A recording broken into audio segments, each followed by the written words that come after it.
Not to go Aaron Rodgers, but RELAX, Warrior fans. Number one, Golden State, the reigning champs, came off a tough, long, emotional 7-game series, had very little time to prep or rest for this game. The Lakers came in with 2 days of additional rest. A huge deal for LeBron. A huge deal for AD. In fact, last night was only the third time all season that LeBron and AD both played simultaneously 40-plus minutes.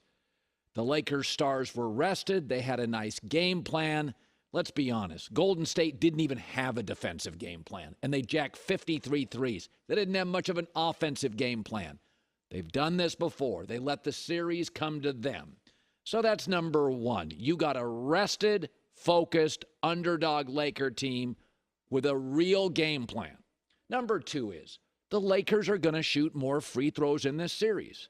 Why? Because they led the NBA in free throws. Why? Because they initiate contact. Why? Because they can't shoot. It's a really, really limited offense. And Golden State let them do what they wanted to do last night. Nobody's out to get the Warriors. Nobody's trying to push the Lakers past anything. The Warriors were last in the league in free throw attempts.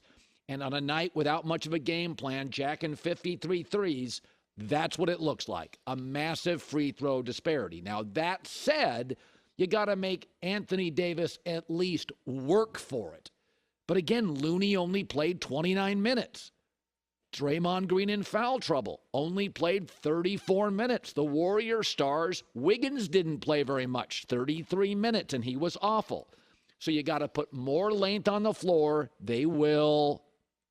The Warriors will. You got to get the Lakers moving in transition. They will. You got to get the pace faster. They did a little bit in the second half. They will. And the third thing, the Warriors adapt better than any team in the league. They were in trouble against the Celtics last year, went to Boston and won. They were in trouble against Sacramento, went to Sacramento and won. That's what they do. Steve Kerr is worth a game in this series. He was against Mike Brown, he was last year, and he will be in this series. Now, I didn't pick Golden State to even get to the finals this year because it's a lopsided offense. It's too Steph dependent. If Steph scores 31 points or more, they're 4-0 in the playoffs. Less than that, they're 0-4. The plus-minus is absurd. With Steph on the floor, they are plus 57. Without Steph on the floor, they're minus 47. This team is overly Steph-dependent, which was better in his prime, but he's 35 years old now. You're not getting a Game 7. You're not going to get him as good on fewer days rest or when he's facing a very rested team. The Lakers came out through long Jared Vanderbilt and others at him, got him off his game. That's why Jordan Poole had so many open shots and took them. But the Warriors have no interior scoring. I believe, J-Mac and I have discussed this for months. I believe they will address it in the offseason. Looney's a great rebounder, but there is not a big guy in the league that has less offensive skill. He has no game. So now, did the Lakers, have they met their match? Well, they did last night. Have they met their match with a dominant, healthy, big now AD playing his best? Perhaps, but my feeling is game 2, equally rested. AD played 44. LeBron played 40. Warrior starters closer to 33, 34, 35 minutes. Looney 29. Game 2, you'll get a different energy from the Warriors. They'll play with more desperation. They'll have some sort of defensive game plan. I don't know what that was. Once Draymond got in foul trouble, that wasn't much defense at all. And here is LeBron and AD after. We've been playing playoff basketball for about 2.5 months now, just trying to, punch our clock in to be able to play right now in the postseason. So, we've been very resilient. And tonight versus a team like Golden State, the defending champions, and we know how great they are on their home floor over the years. So to withstand that, and it's another good step for our ball club. LeBron said after the game, quote, "The Warriors play like Roadrunner. You've got to get your rest." The Warriors didn't have any.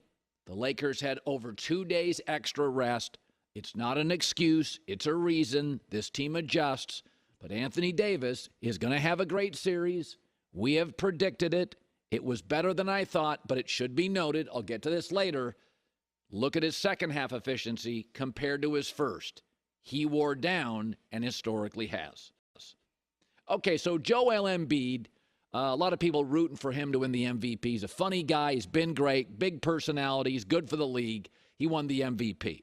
Now, he only played 66 games, but there's a precedent. Years ago, Bill Walton, decades ago, won the MVP, and Bill Walton played like 57, 58 games. There's a precedent. But it did feel like it was as much about an anti-Jokic vote as it was a pro-Embiid vote, didn't it? Jokic is off-brand. He's not vertical or flashy. He's not fun or fashionable. He's not on IG.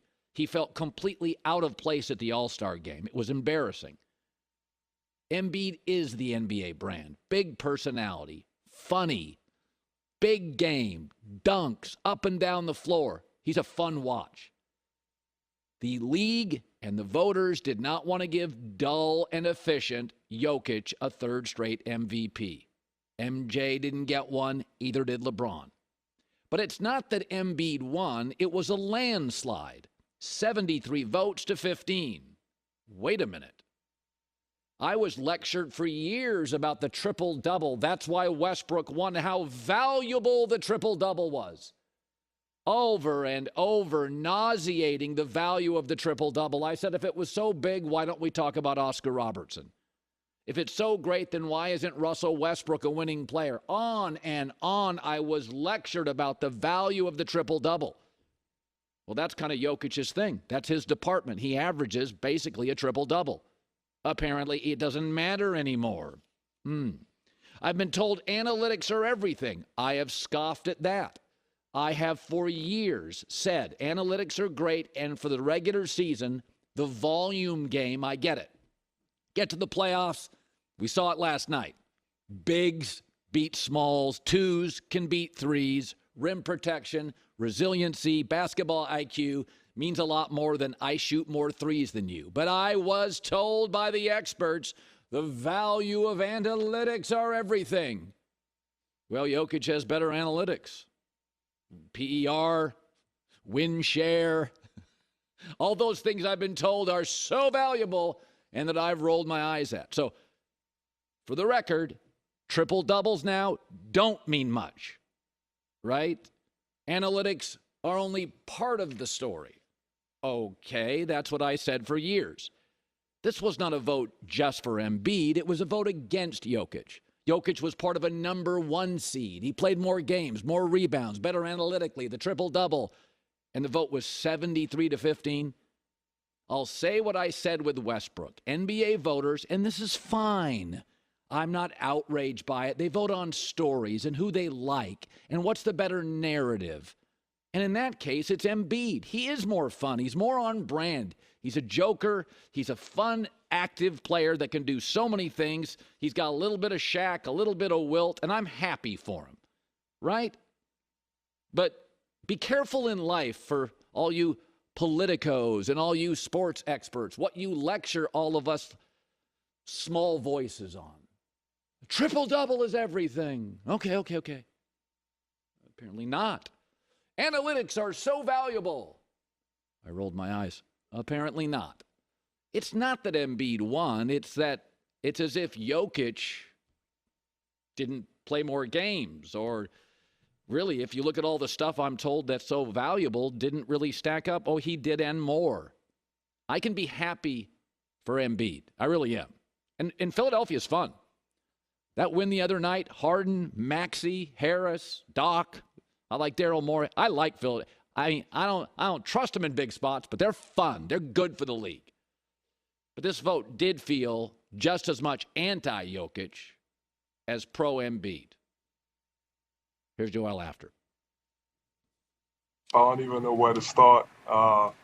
He's been a long time coming.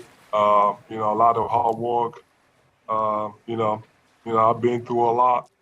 And I'm not just talking about basketball. It feels good. I don't know what to say. It's amazing. Now, I do think in the history of the league, it is important for people like Joel Embiid to get an MVP. I do. I wish he played more games. I wish Jokic was represented a little more fairly, but I do think it's valuable. It's hard to tell the story the last 20 years of the NBA without Joel Embiid.